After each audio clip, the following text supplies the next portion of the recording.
It's an age-old ritual. Or is it? You either admit to doing it, or you've never done it and it's disgusting. Or is it? I don't know. Sometimes it's a secret that stays among friends. Otherwise, it's a gentle hello to someone you haven't seen in a long time. Maybe you've got a friend sleeping over. Maybe a stranger in your van. Who knows? But all I know is that somebody's going to enjoy it. It's the Reach Around. This week on Nothing Good.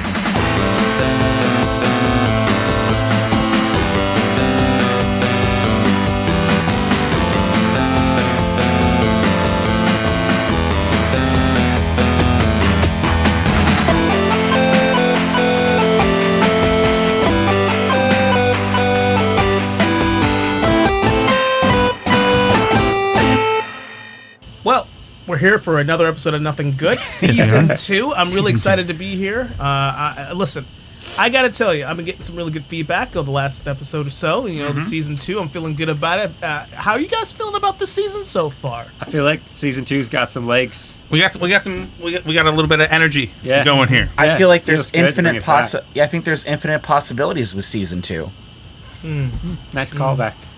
Thank you. Available in the archives, ladies and gentlemen. Officially, now. Yes. So, today... How about you, Doc? How do you feel about Season 2? I think not as good as Season 1. No season is as good as the first one. But in all pressure on us now. No, He's like, you guys suck. No. My stuff's great, but you guys suck. I feel like you just dropped a gauntlet. Like, as soon as you said that, I'm like going through the Rolodex. Like, okay, what Season 2 is better than Season 1? I have to think about it now.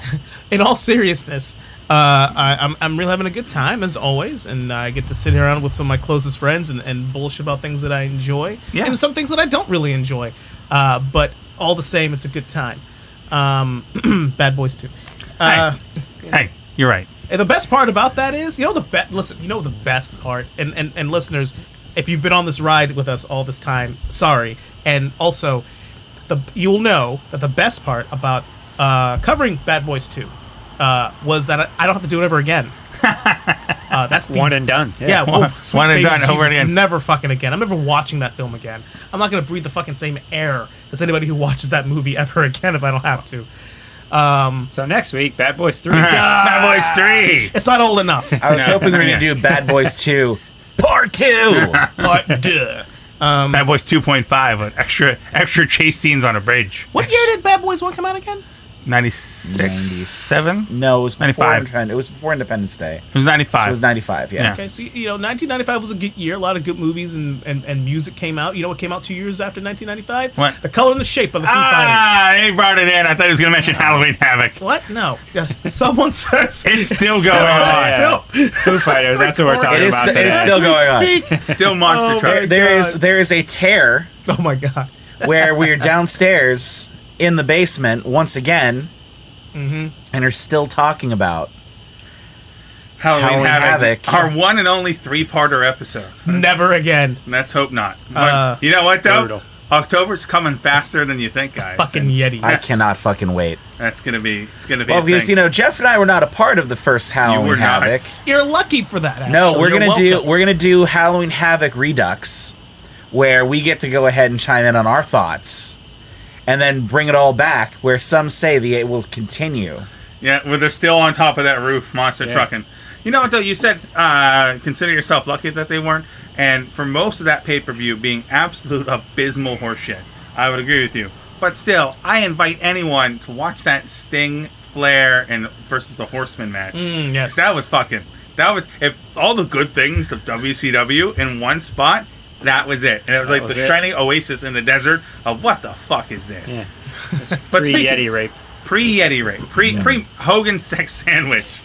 But speaking of sex sandwiches, I quite enjoy this record, and would like it at the sandwich meat too. So let's just get this out of the way. We're talking Foo Fighters. We're talking the Color and the Shape. Color and the now, Shape. I'm sure for most of you gentlemen, you probably listened to that album closer to when it came out.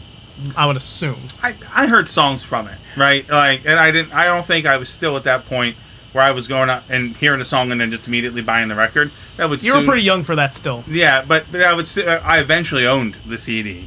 I think once once later Foo Fighters came out a little bit more, closer to the end of the 90s, I think I went back and bought Same. I picked it up about 99. Yeah, right around that same time. It was my first full-on like rock album I ever owned, which was a big deal for me to purchase because that shit was not my jam growing up. Yeah. But you know, like a lot of people, you catch was it My Hero on MTV? You know, we all caught it on Varsity Blues. Yep. Apparently caught it on Varsity Blues. And for me, it was also didn't watch a ton of MTV, but I did watch a lot of Liquid Television and Beavis and Butthead. Yeah. That was like the extent of like Aeon Flux and shit like that. Shit I shouldn't have been watching as a child at all. Shit that shouldn't have been on MTV. To be fair, you're right. No, yeah. I'm not sure what they were thinking. I feel the same. I always felt the same way about Ren and Stimpy. That's what I was just going to say. Ren and Stimpy. I was very confused how I would see the same show on MTV after Beavis and Butthead that I would also watch Sunday mornings after Rugrats. Fucking Snick on Saturday really nights. fucked with me. Fucking prime time. Yeah. But around that time, I started I like listening to the radio, listening to the X. I like started dipping into the Howard Stern radio show and shit like that. The X is the local alternative rock station here in Pittsburgh, Pennsylvania. For those of you who are from Sweden or something. France. Fuck you. Anyhow.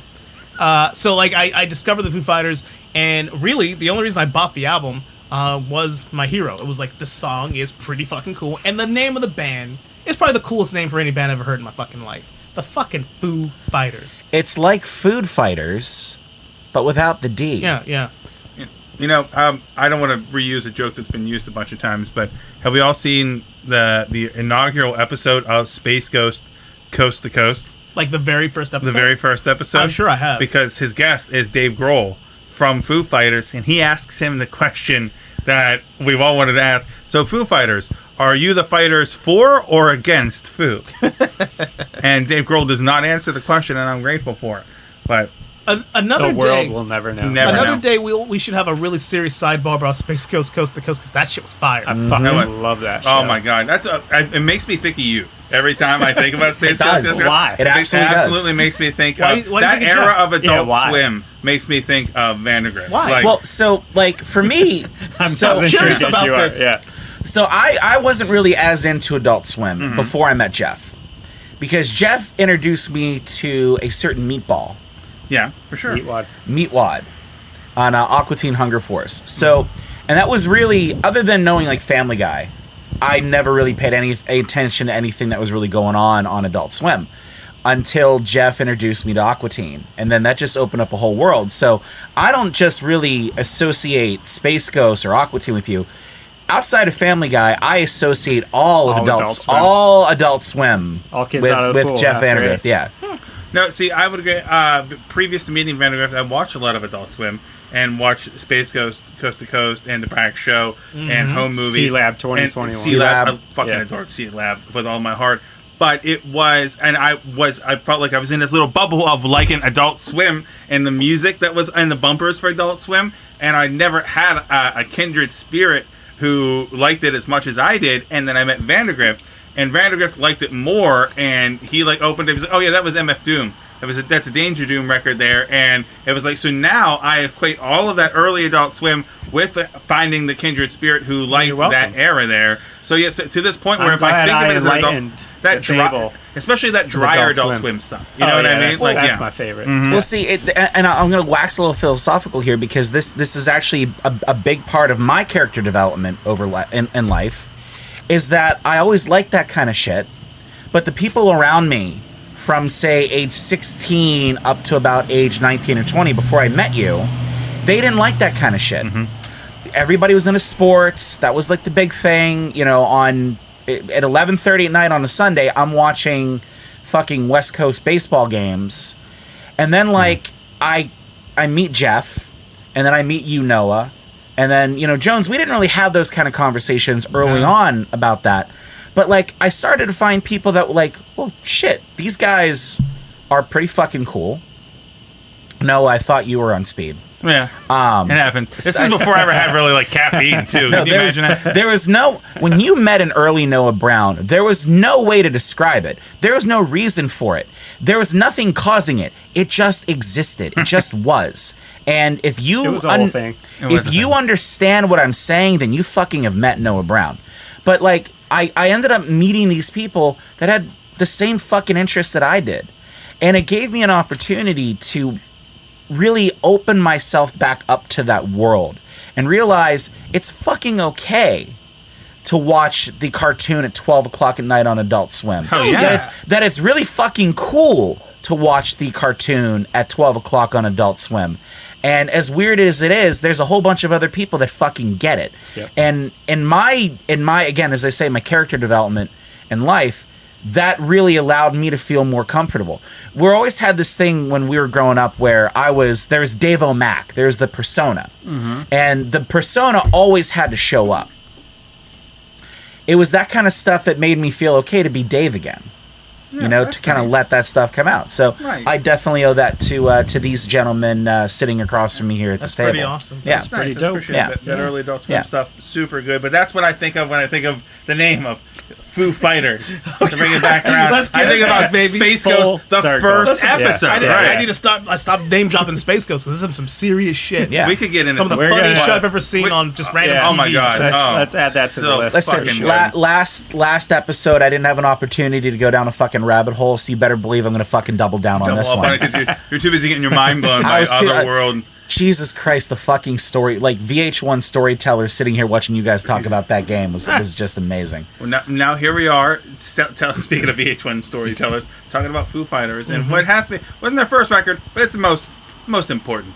Easily. Yeah, because their first album was basically just Dave Grohl. Yeah. Yeah. So this album, even though it's the second Foo Fighters record, it was the first Foo Fighters as a Yeah. band Yeah. record. In '97, I was not in Pittsburgh. I was back home in Ohio where I grew up. Wasn't a huge Foo Fighters fan. I liked a couple of the songs off this album. The first Foo Fighters record I bought was actually the next record that came out in '99, Nothing Left to Lose. That's one with Learn to Fly on it, right? Yes. That was the first one I bought as well. Yeah. So I might be the odd man out. I'm not a huge fan of this record. Half of it I like, half of it I don't. We'll get into that, I'm sure, here over the next few minutes. For sure. So when did we? That's a great question, and we'll kind of link it in here. Dave, you can start us off. When's the first time you heard one of the songs from this record? You had mentioned hearing it on MTV, but Dave, when is the first time? I want you to elaborate, Doc. But Dave, when's the first time you heard any song from this album? So, when this album came out was an interesting time in music. Because in '97, the grunge scene is waning. In a lot of ways. In a lot of ways. A lot of those singers, Stone Temple Pilots, Scott Weiland's having a ton of problems. Oh, yeah. Right?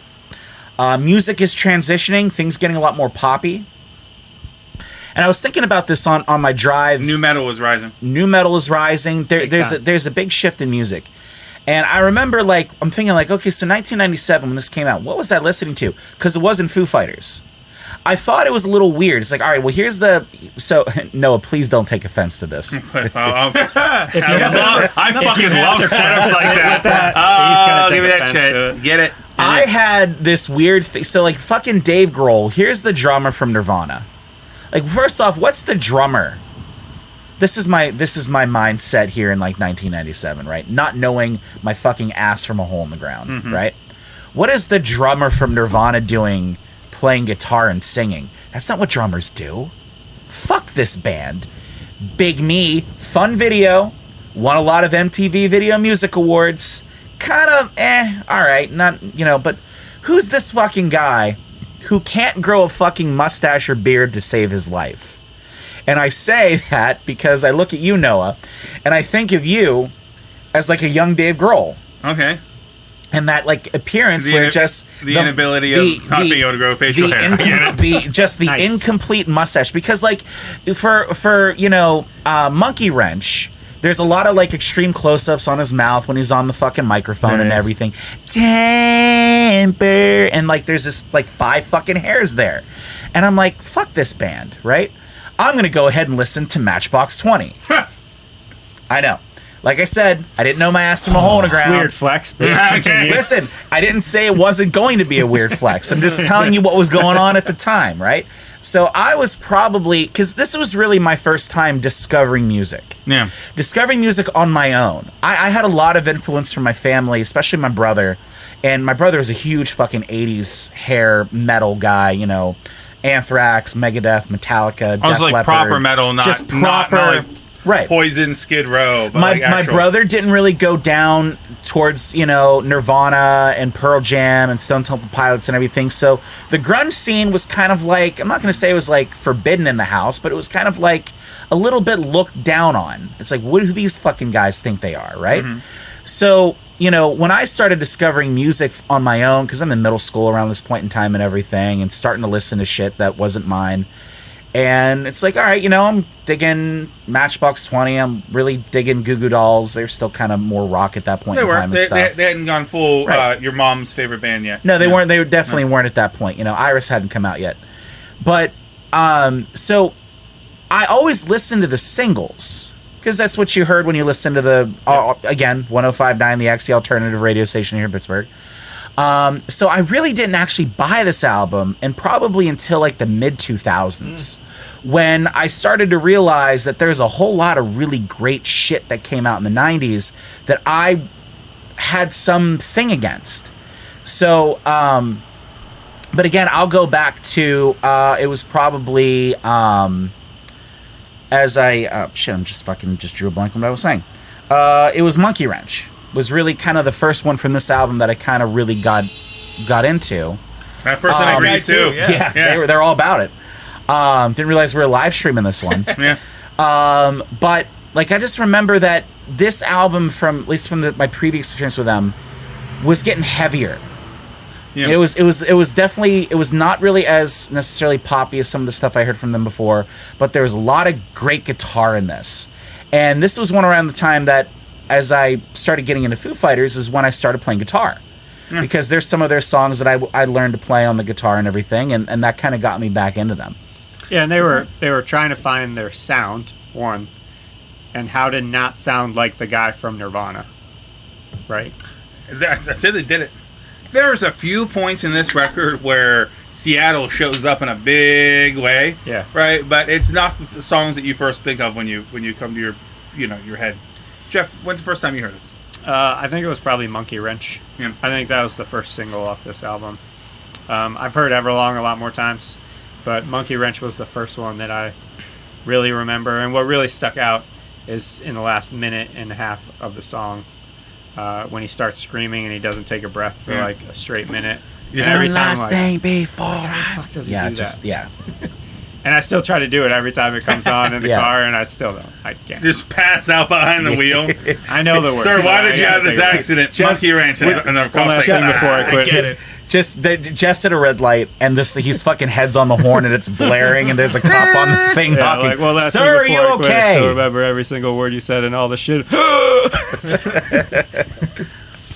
It's awesome. So I have it's one of those things that I can't remember the first time I heard My Hero, but I know that was probably the first song that jumped out at the page to me. But I swear that is the first song I heard. But Monkey Wrench and Everlong were the two that I heard ad nauseum during that time period afterward. you know? Those two songs define this album. Yeah. I mean, there are some great songs on this album, and Jones, you and I have some very special, affiliation towards a couple songs on this that we'll get into as we kind of talk about the album from time that we lived together.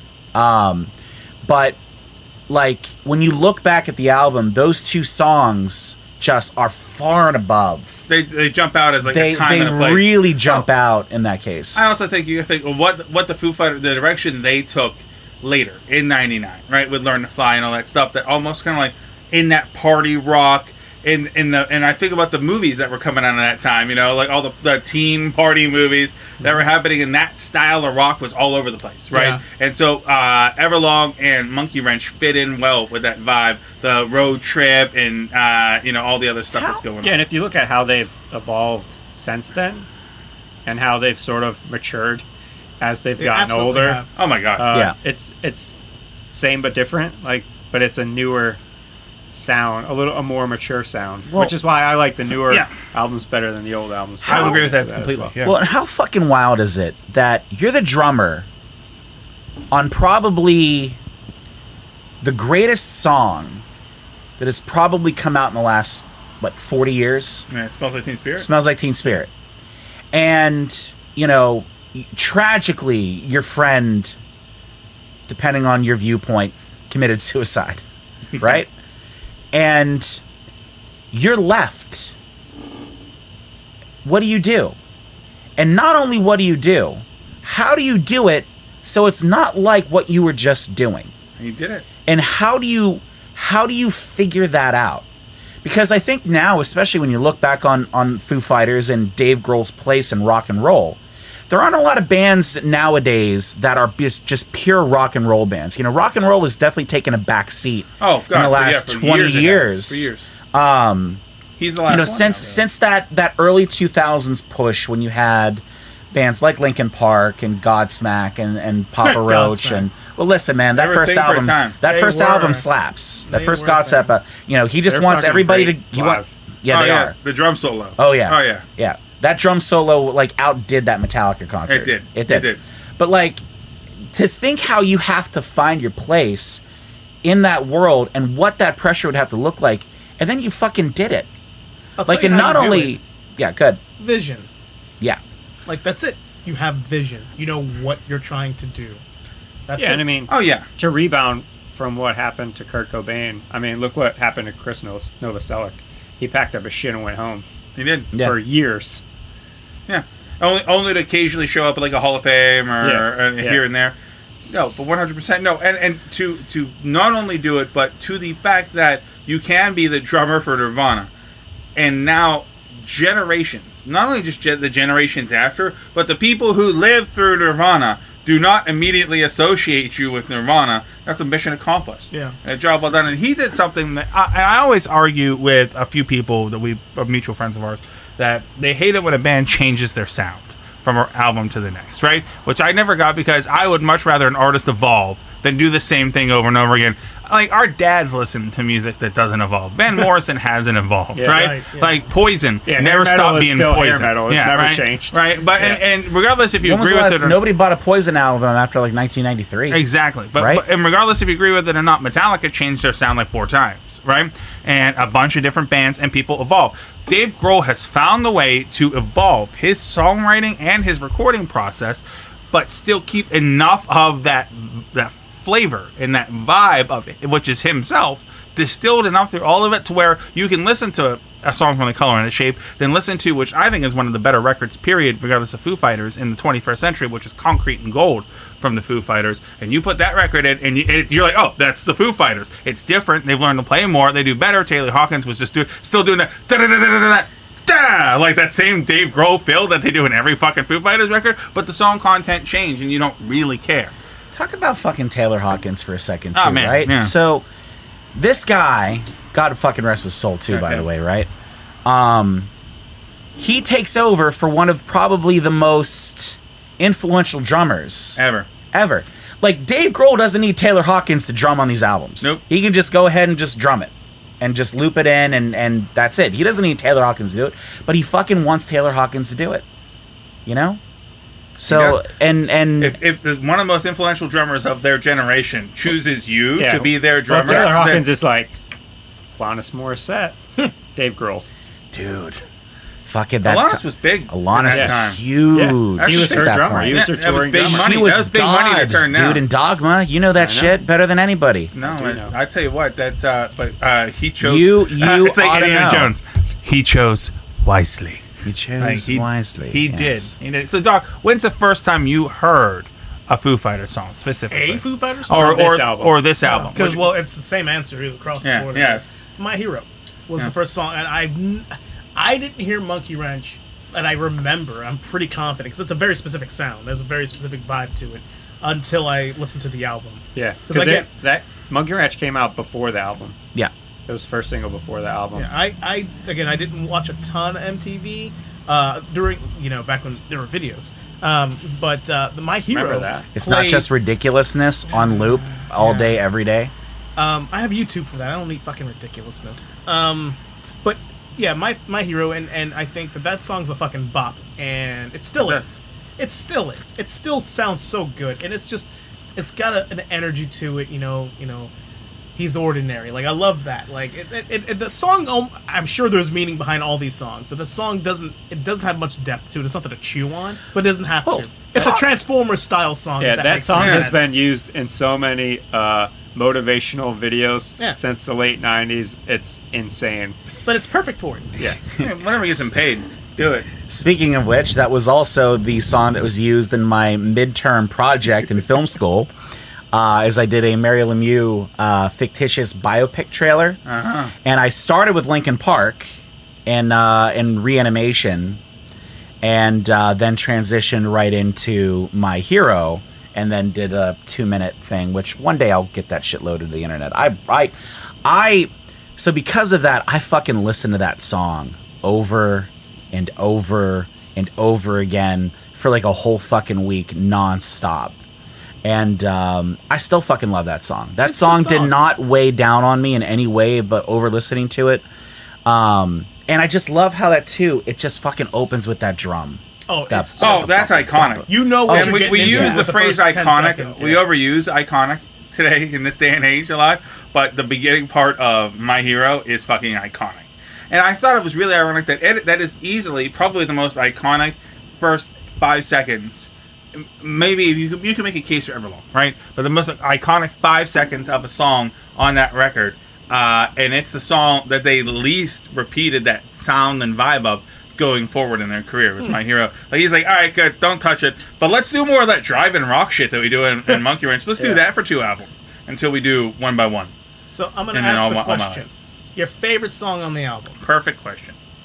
To start, Jeff, where you at? My favorite song is Everlong. It's a good song on the album. Everlong's a really good song. It's a really good one. Fun fact: Everlong has 235 million views on YouTube, which is 5 times the other songs on this album, at least.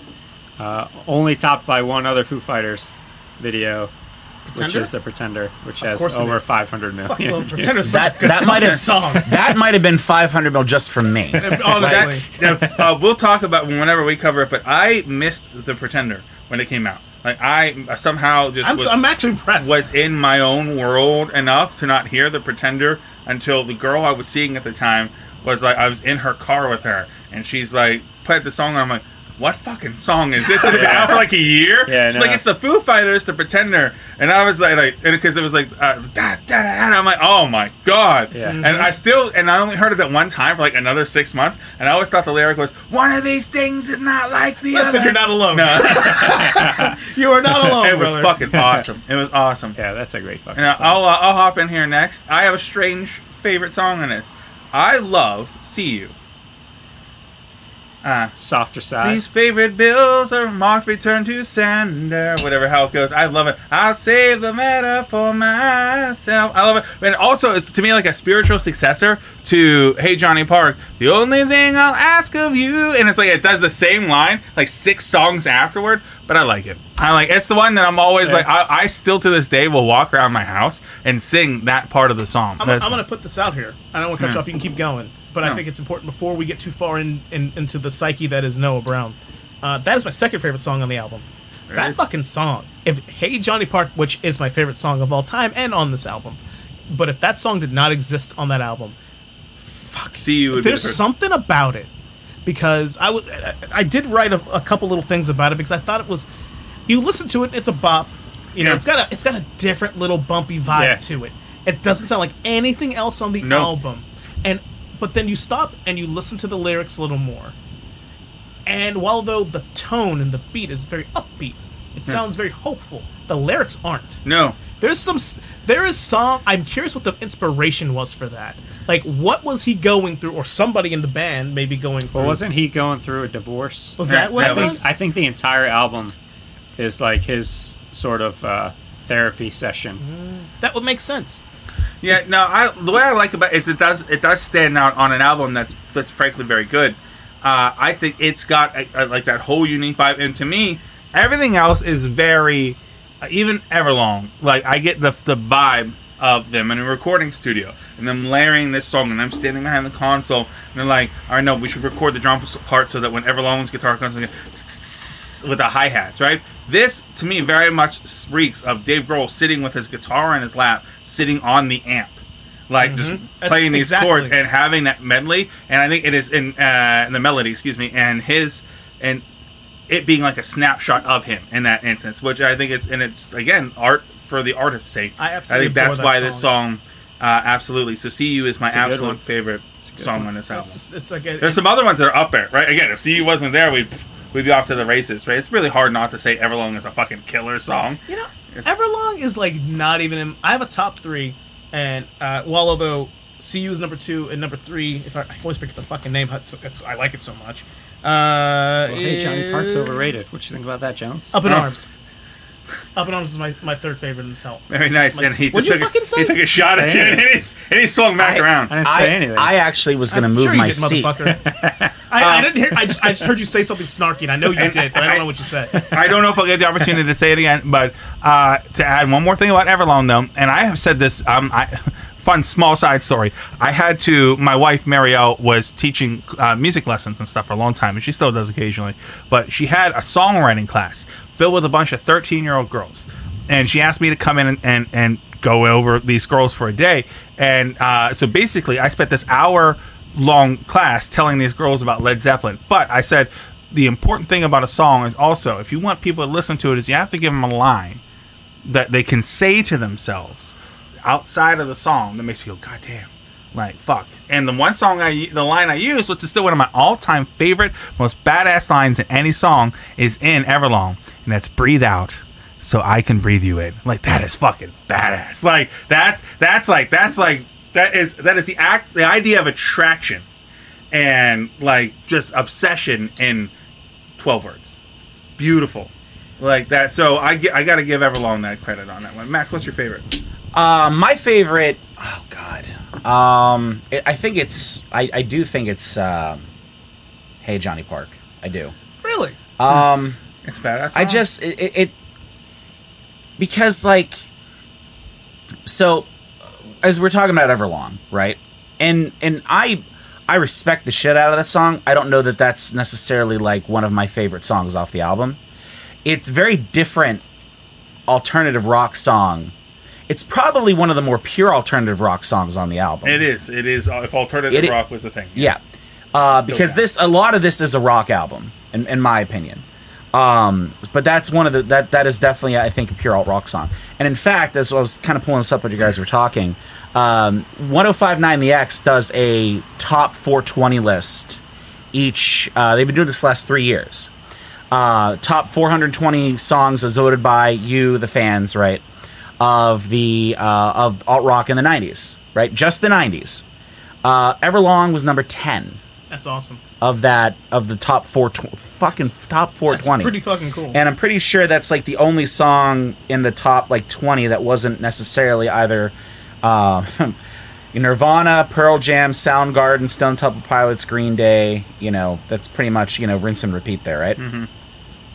Green Day is gross, and if you like Green Day, fuck you. Fuck you. Fuck you. Fuck you, Green Day. God damn it. Fucking Billy Joe Armstrong, you pretentious cunt. You fucking twat. Oh, we sell coffee now.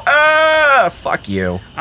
She's never listening to this. I don't give a shit. I'm specifically talking to Green Day. Fuck you. I'm specific. I hope somebody takes a cactus and does something terrible to you with it. I hope you sit on a cactus. Yeah. Just enough that it like ruins your weekend, not enough to like ruin your life. Oh, I'll go further than that. But I won't elaborate, because we're talking about the color and the shape.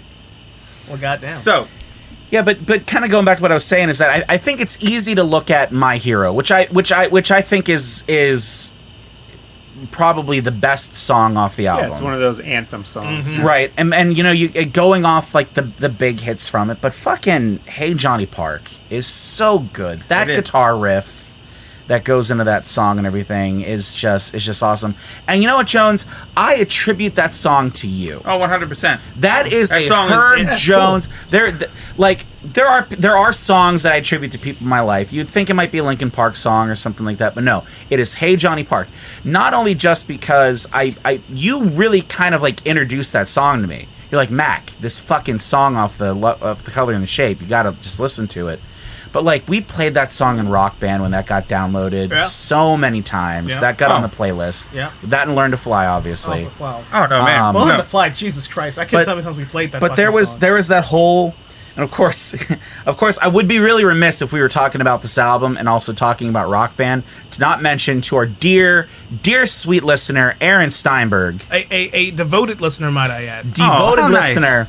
What up, Steinberg? What's up, man? Listen, I know you know where this is going, Aaron. I'm sorry to be kind of putting you on the spot here. I was thinking about this when I was listening to it the other night. I'm like, nah, fucking. But as we played Rock Band, so I get a lot of shit on this show You do. for the amount of video games that I don't play. You do. I do. You deserve every fucking And I hour. deserve every single And then some. Just go ahead and listen back one episode, dear sweet listeners. We were gentle. We were too busy He explaining still the hasn't story. played the fucking game. No, it's No, been a week. It's been a week. But for a 2-year stretch of our lives, every fucking night, without fail, myself, Aaron Steinberg, and Herb Jones, from 12 o'clock to 2 or 2:30 in the morning, every fucking night, for 2 whole goddamn years, without missing a night, played Rock Band. It was an experience. I cherish those memories. I do Honestly, too. God, I really Oh do. God, I do too. But if there was a song, the bane of my existence was "Ride the Lightning" from Metallica. Yeah. Shit was rough. When man. that fucking solo hit, no matter how many times I would try, I could not get through it. The bane of Aaron Steinberg's existence was Everlong. fucking A. Could not figure it out. So we reached the point where we played on expert. You know, we're like, oh, we're really good at this fucking game. We you actually know? were. If we played legit instruments for this much time for 2 I'd years, actually be pretty fucking we good. would not be doing this podcast right now. We'd be on Maybe tour. on tour, yeah. We'd be on tour opening for somebody. We'd be opening it for somebody at a bar. But anyhow, That'd be fine. It would be in Columbus, Hey, a Ohio. gig's a We'd be gig. there. Hey, yeah, listen. gig's a gig. Yeah. yeah, Aaron. So we were so deeply engrossed in Rock Band and the culture of Rock Band that I bought myself the pro bass because apparently, you know, that's what you fucking do and spend way more money on a plastic fucking bass guitar than you ever need to do in your whole goddamn life. Aaron, however, on Blast, bought himself the fucking Ion drum set to play Rock Band, which was an investment. It is still in my basement. It is a legit It is at the drum bottom set. of the stairs. It's an electronic drum set that can be used to play legit drums. And he got it just to play Rock Band. So we would certain songs, Run to the Hills was another one we fucking struggle with. That shit was Oh, tough. fuck. Iron That Maiden. shit was fucking tough. Yeah. But There's a reason. It's Everlong- Iron Maiden. I mean, like, Yeah. Yeah. So Yeah, we but would- if Maggie Whitfield rolls in, yeah, well that's she's a fucking she was a savant. prodigy. She was when a it came to that prodigy. game. Yeah. But if there was a single game that Aaron doesn't get frustrated often. Not audibly, not visibly like that. But we'd play like, you know, rotation, like the game would pick songs for us to play, and it'd be the last fucking song of the fucking set. And Everlong come and Aaron would just go, fuck. And he'd try. We'd fail out because of him every single time. You just throw the drumsticks. And Just the throw only 'em time you'd ever and see go to bed. storm away is because of throw the one drumsticks, fucking storm song. away, go to bed. But Just leave me and Herb down there, just on our own, fending for ourselves. yeah, that's our little Rock Band Yeah. story. But yeah, shout out That's Aaron. right. That's we, amazing. We remember Yeah. the old days, man. But yeah, fuck, absolutely, Fucking man. the estate. The estate. That's right. The estate sale. throwback. State sale. I tell everybody that I was in a legit band. I was in a band. What's your band called? Estate sale. I can buy it. Fuck Yeah. it. Yeah. Never even never I mean, at flinched. this point, it's like telling someone you were Yeah. the manager of an entire Toys R Us store. Who the fuck's gonna tell them that you were? Who's gonna question that shit? Right? That's true. Beef up that. That's a pro tip. Beef up that resume. Yeah, but I think that's the one for me. It's like, you know, once you kind of get past the big singles and everything, just fucking Hey Johnny Park just slaps. That's where it is. So, Doc. Yeah, talking about songs, all-time songs to be yeah. related to a human being. What's your favorite song in this album? Well, as I already said, Hey Johnny Park, and I'm gonna try to make it real fucking quick because I could go about this song. And he has. I He can. will again. He will again. So the song's good. I mean, as Dave said, it slaps. I like that it changes a few times throughout the song. It doesn't. If you listen to it 2.5 minutes in, it sounds like a different song. I think the lyrics are beautiful, but it's not that. It's not. It's listening to it on a CD player, walking down the street from school, about to catch the bus, and I'm listening to it for the first fucking time. It wasn't on the radio, none of that shit. And I catch this song, and it is the first song that wasn't associated with a movie or a TV show or an anime, nothing. It was just the song that I was able to, independently of like any like stimulus, visualize a story. Like really, and you figure I was pretty young. Like I, up until that point, hadn't considered like writing or anything something that I'd even want to do. But this song like lit a fire in my head. Like I started seeing like backdrops and stories and characters. Just this one fucking random ass song, and it changed how I listen to music. It's weird how music does that to people. It'll make somebody want to make music, or it make you want to write stories. Because of this song, it allowed me to start listening to music in a very different way, and I still do it. I listen to music and I envision scenes from movies that don't even exist, or I'll reimagine scenes from movies with that music. Because of this song, I started writing. I started dipping into writing poetry. I started dipping into writing like little short stories. I started dipping into creative writing. Because of this song, I wrote 5. I think they're actually pretty fucking good.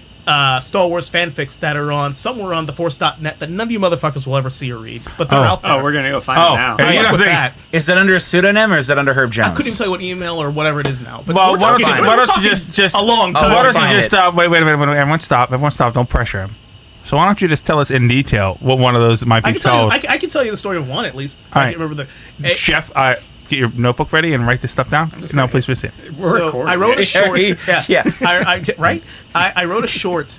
Bold of you to assume that anyone listens back to this and will write this down. Did you just forget that we were recording the whole it'll be there. But do you know when I'll hear it again? I'll hear it when I'm like, okay, does anyone say anything horrible or racist on this? No? Air it. And then I'll be in the car, and then I'll be like, shit, I don't have a notepad. And as Doc goes into this, so everyone shut the fuck up. Jeff, grab your fucking pen. And Doc, why don't you just go on and tell us about your Star Wars fans? We're definitely not when I listen to it and our things go up 40. I had written a short Star Wars fan fiction, and this is obviously before episode 3.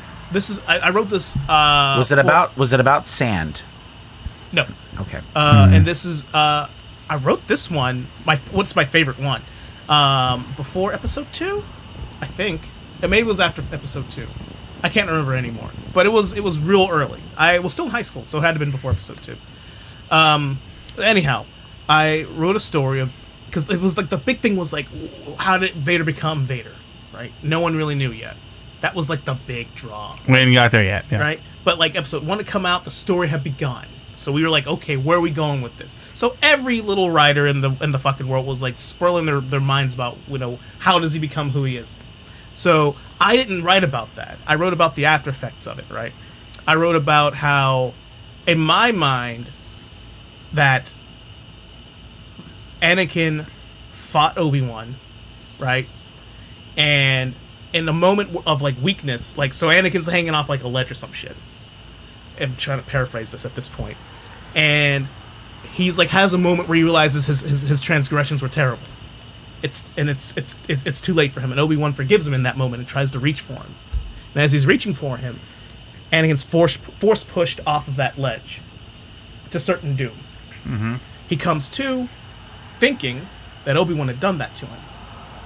And he goes the rest of his existence hating Obi-Wan for that reason. Now, mind you, listeners, no one knows the fucking story yet, so I'm just fucking spitballing in this story. I have to point something out here. I have to point something out.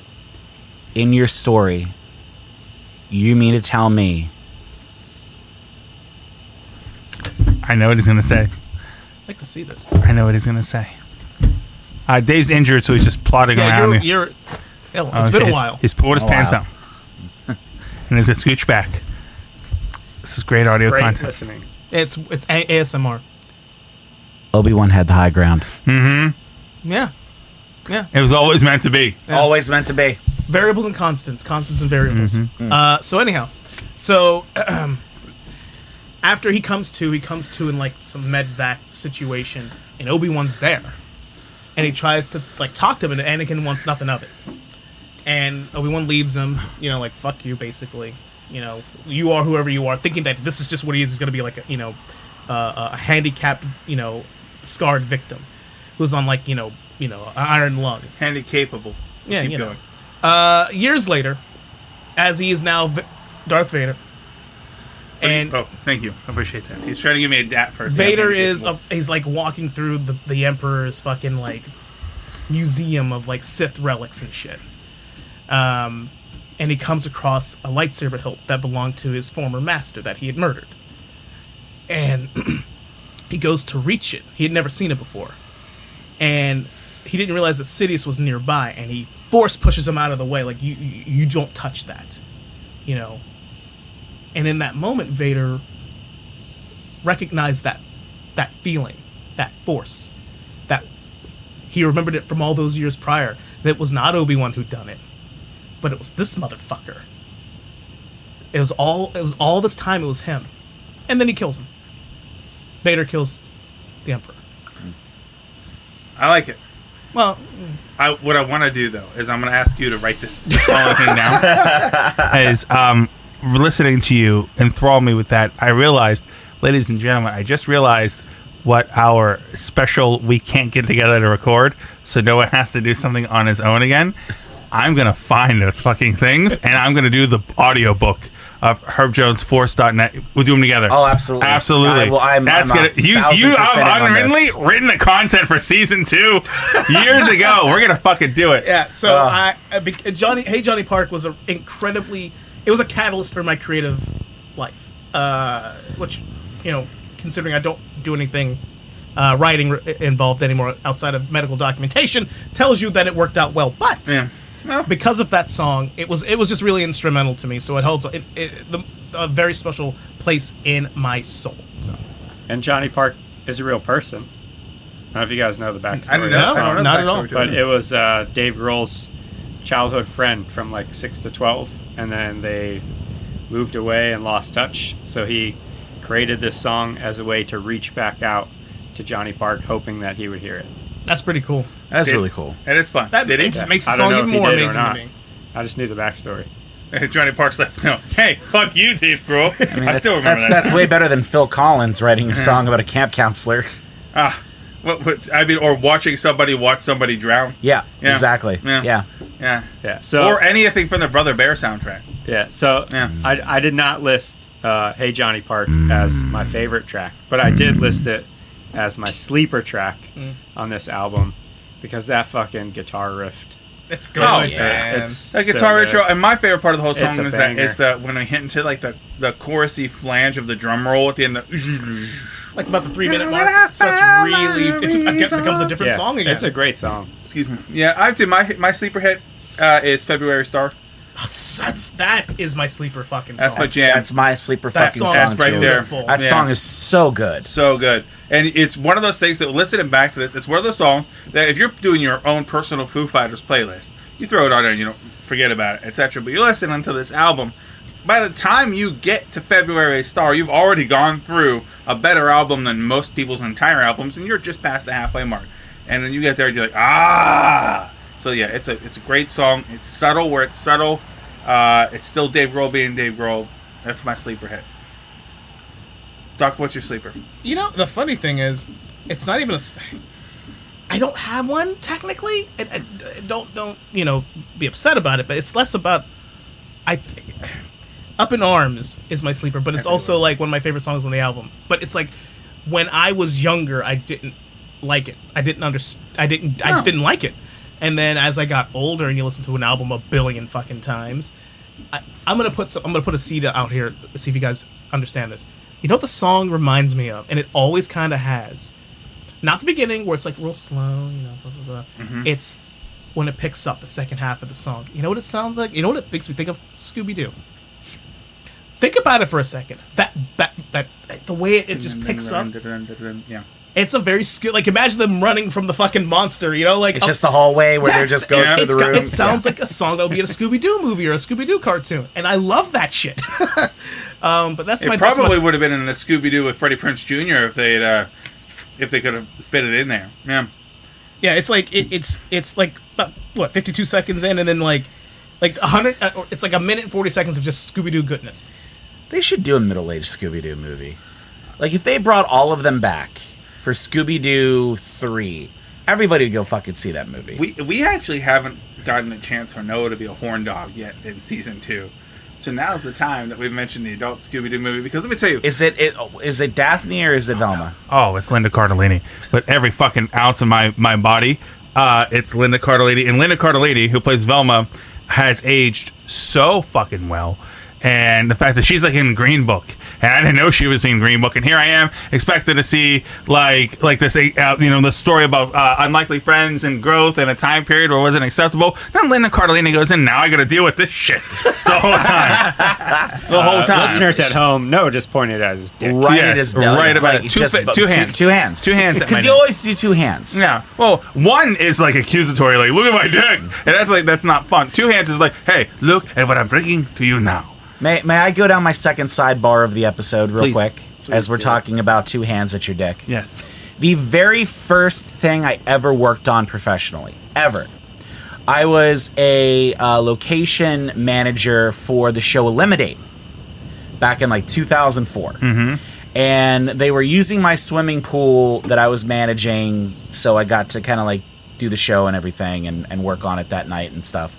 And it was the final 2 girls, and there was the one guy, and he had to pick from, the 2 of them. As the show, everybody, they started with like 5 girls, and then down to 4, then 3, then 2. He eliminates, they go on this like day-long date, and he eliminates a girl after each one until like the final one. So, one of the things they always did in the show is somebody was going to get naked at the last date. So, of course, we're in a swimming pool. So they're swimming in the pool. He's going to take off his bathing suit. And he covered himself with 1 hand. Now, a lot of the residents were kind of sitting around, like standing outside the pool, like on their balconies and stuff. And I remember looking up, and the dudes like looking down, laughing at him, and doing like the little small dick thing and everything, and pointing out and laughing. Which always, dear, sweet. Listen, French listeners, you're always naked anyway, so you already know this. But when you're going to be on any visual medium and you're getting naked, whether you need it or not, you will always use 2 hands. Yep. Wise words. Yep. Perception Use 2 is hands. key. Always. Yes. Perception is reality. Perception is reality. Yes. Exactly. Thank you. 100%. That's a good sidebar. Yeah. That's a good sidebar. But yeah, we will at some point undoubtedly do the 2000 Scooby-Doo, just because Noah's got a boner and it's gonna have to pop sometime. So we're talking about Linda Cardellini, and it's so funny that in a world where Sarah Michelle Gellar was Sarah Michelle Gellar, that it probably says a lot about me as I'm thinking out loud about Velma and stuff. Self-reflection. A whole lot of stuff. We'll go down that rabbit hole later. But yeah, sleeper hits, all good stuff all the way around. We don't want to go on too much because we have to implore everybody to listen to this album.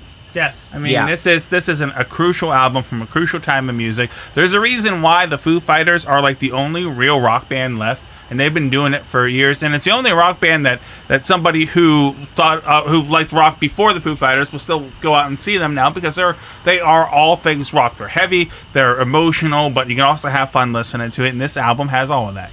Great fucking live show. Oh, never got a great chance to live see show. it. Never got a chance. It is to see a hell of an experience. We It's had on a my chance list. to go. It was them and Rise Against. It was you, me, Steinberg, and Whitfield. We had You. the estate rolled for that one, and was a really they good experience. just tore the house Dave down. Grohl doesn't fuck around. There's none No. of that. Play a song. Let's talk for fucking 5 minutes. No. Fuck that shit. Let's get the fuck back Yeah. in. No doubt, they're on my list. They're on my short list of people to see that are left on there. Well, But we were going to go see them. They're going to be here May. in May. I got I tickets think for that. we were. I mean, you and I had talked about going, and I'm sure. Oh, we were all I already sit- bought tickets. I was sitting on ready the to lawn. roll, man. Yeah. Not anymore, unfortunately. No, but before we go, we're going to talk about the lasting legacy of this album and into the Foo Fighters. I mean, you still, if you listen to contemporary radio today, it's still on movies today. There are songs from this record that are still getting play and use today. And I think that's a big part of the legacy is that this was the album that told you that Dave Grohl was no longer just the guy from Nirvana. Yep. This was a whole new thing, and they had a whole bunch of other, legs in their stride, if you will. But Mac, what do you think the lasting legacy of this album and this era of Foo Fighters is going to be? The lasting legacy of this album, I'm going to pose a question to you, which is a question we actually kind of did in our pre-prep for the episode and everything. Yeah. What is your least favorite song of the album? Do you notice we skipped over that question? We did. Do you know why we skipped over that question? Because it's a hard thing. Because it's almost an impossible question to answer. I don't think there's really a bad song on this album. This and Jones, you kind of mentioned it, and I'm going to piggyback on what you said. Dave, don't piggyback me. Oh, sorry. Go ahead. No consent. Yeah, you didn't ask. No, you Jones, told me you were. Jones, Herb. Yeah. May I piggyback off of a comment that you made earlier today? You on this absolutely episode? can, sir. Absolutely. Thank you very much. Appreciate that. ladies and gentlemen, let us just say that you can ask for consent, and consent will likely be given. But right. don't ask for consent, and you're going to get fucking canceled. Do you understand? Matt, continue. Fuck you.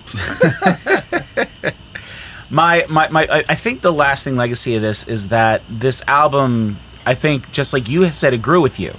There are songs in this album that when you were younger that you may have kind of passed over, but as you've given it more and more listens over the years, whether it's come on like a playlist or if it's popped up or you just decided to kind of stream it on Spotify or something, right?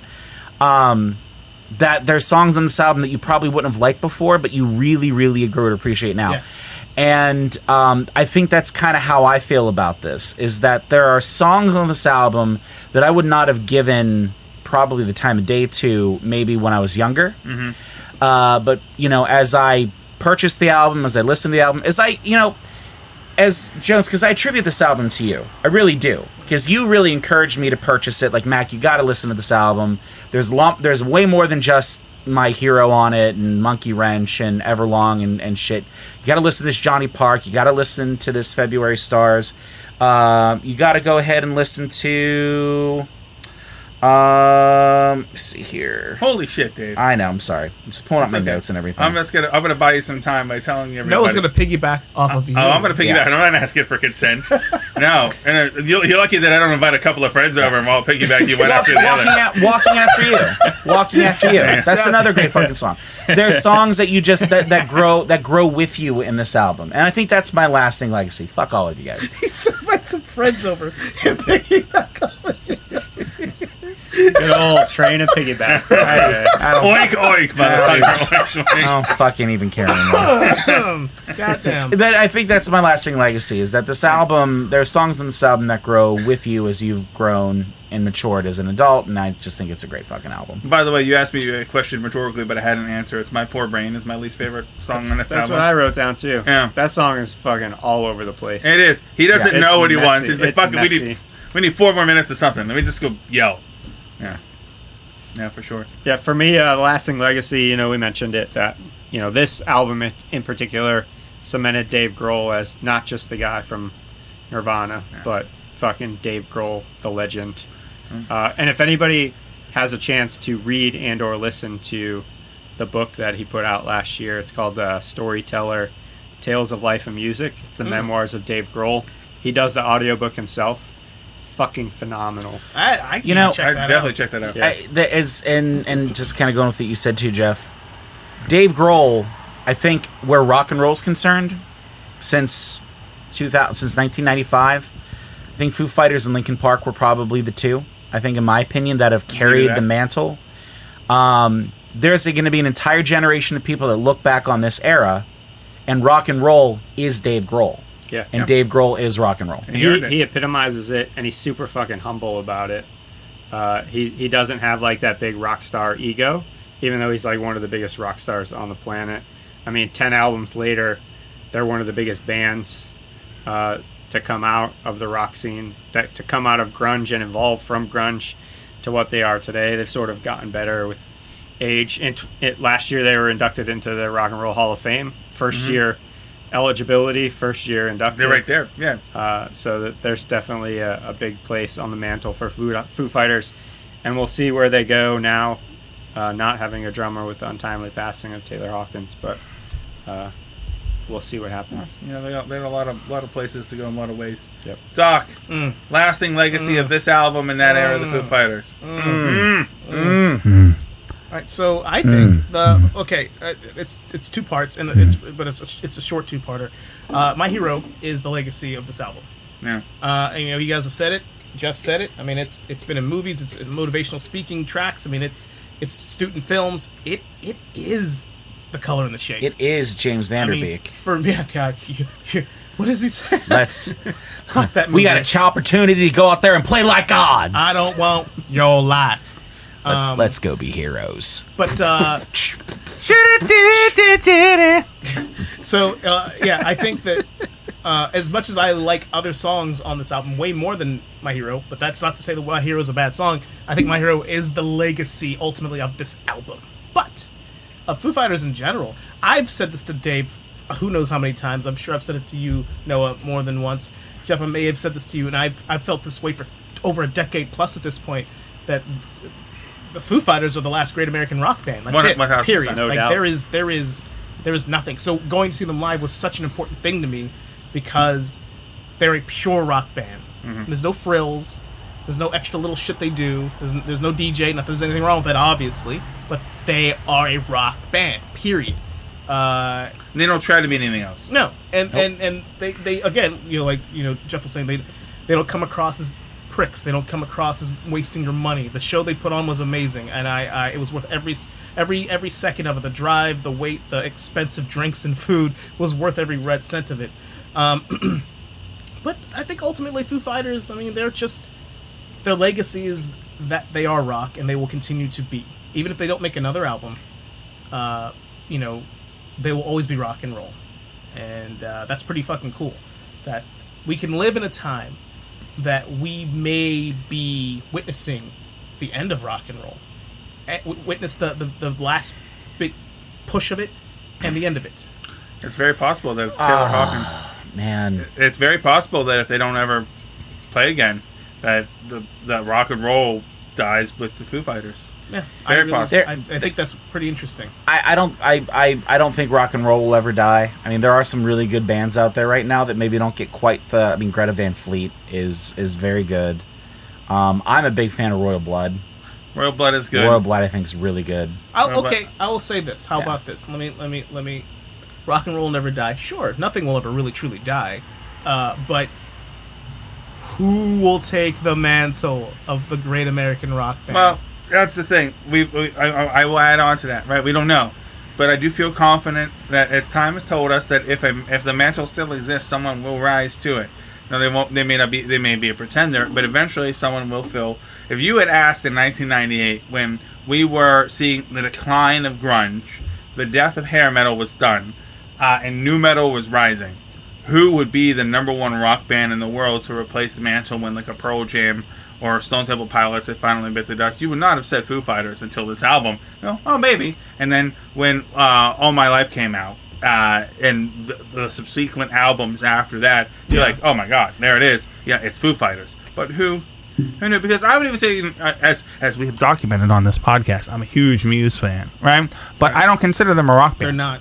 No, they're Muse. They're their own little bubble of prog rock mixed with weird space, sex, like electronic hybrid. They're their own thing. Don't try to label them. But Foo Fighters are like, fuck yeah, label us as a rock band because that's what we are. That's what they are.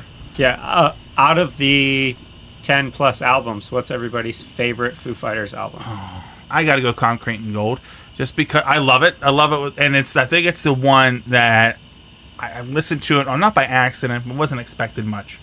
But that's still the one. That opening with T-Shirt, and then Run, and Sky's a Neighborhood, and like going on to that is just a great fucking song. Great. That whole the way things just blend into that shit, it's so fucking good. What is the one that has Arlandria and there's another one on that? I could see the album cover. It's white with the purple and the pink on it. It's like 2007, 2008.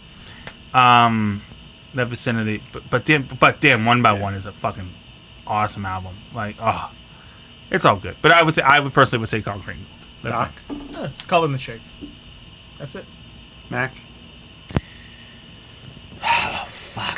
wasn't ready for this. I'm gonna buy more time again too. He's about to use some. I'm gonna call some friends, drill a hole in the wall, and then you're gonna get piggyback, but you're not gonna know who it's by. I'm looking through. I think. You want me to go while you think about it? I think Echo, Silence, Patience, and Grace. That's a really good album. I think that's my favorite one of theirs for sure. Mine's Wasting Light. Very nice. 2011. Okay. Very Rope, nice. Walk. Dude, yeah. One of the greatest But songs. That was like almost like, oh, you forgot about us for a minute, because Lady Gaga had like dominated all popular music for a few years. Yeah. Everything was now an offshoot of Gaga, and the Foo Fighters are like, and then there it was. They're like, oh, they're back. Yeah. But see, interesting enough here, right? So Concrete and Gold came out in 2017. Yep. All right. Wasting Light 2011. Echo, Silence, Patience, Grace 2007. So we're just talking about how this band, for us anyways, has just gotten fucking better as they've gone through, right? They're a real thing. Yeah. And you know what? You're a fucking real thing for listening to this show. Thanks for hanging out with us. Hey, gentlemen, can I just throw something out here? This is our first music episode that we've done since the Blueprint, right? a fucking hot minute. Long time. Yeah, and I feel real fucking good about it. Way better. I'm happy that I we... feel better at the end of this than I have. Yeah, we're not like... We changed up the format, so we weren't talking about every song in succession. And I think this works better. Yeah, I felt pretty good More here. Conversation. Happy to come back to it. I like the music episodes personally, so I'm happy that we had a chance to come back and do one. We'll drop a bit. Season 2 is full of old friends returning and new friends joining us. All friends in new places. Just bumping into you in the middle of the night. Did they mean to? Maybe not, you know? Like, we'll play a little game of Who's in My Mouth, episode style. Over here on season 2. Hey, you up?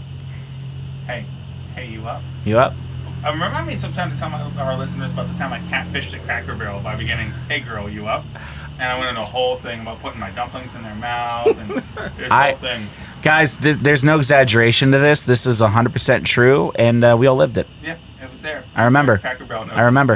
You fucking slut. And anyway, you know who's a slut? Fucking you, the listener, for more of this podcast. And we're going to be back next week. Doc, do you want to tell them what we got coming up? No? Fuck if I know what we got. Because you know what? Nobody fucking knows. Because season 2 means, you know what? We've got some ideas. We don't want to build expectations and then, like, you know what? Here's Noah reading Greek literature for 90 minutes because we couldn't get together because somebody got, I don't know. You do realize how many people have listened to you simulating a pigeon coming, right? Yeah. You do realize that. Yeah. And so, I think the thing that I'm most proud of about that is that it wasn't just an orgasm, it was simultaneous release, which is really one of those great myths that I want to tell people that if you work hard and you live your life, you can achieve it. And we look forward to more simultaneous release with you. Every Tuesday. Tuesday. Like clockwork, and sure, it's going to get boring, and you're like going through the motions, but you know what? God damn it, I got needs, and you're going to fucking fulfill them. This got dark.